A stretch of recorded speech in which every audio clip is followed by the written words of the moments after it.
মা কি খাচ্ছ? এই যে চা খাচ্ছি। Good morning. সবাই নিশ্চয়ই ভালো আছেন। তো আমি আজকে ব্রেকফাস্টে কি নিয়ে বসলাম, আজকে করেছি সব কালকের জিনিস, জানেন তো। এই যে কালকে করেছিলাম রুটির মতো হালকা তেল দিয়ে একটু পরোটা, তার সাথে এই যে পনির আলুর তরকারি।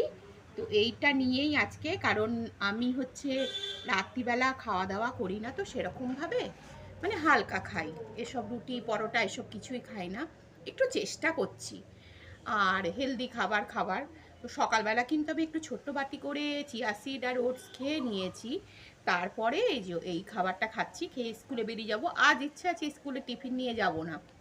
দেখি আমার ছোট মেয়েটা ঘুমাচ্ছে, উঠলেই ব্যাস ছড়ি ঘোরাবে, টিফিন তো নিয়ে যেতেই হবে যেতেই হবে করবে। দেখা যাক। তো আজকে এই খাবারটা খাওয়ার ইচ্ছা আছে, দুটোই পরোটা নিয়েছি। এখন দুটো খাবো কি একটা খাবো, দেখা যাক কতটা কি খেতে পারি। টাটা।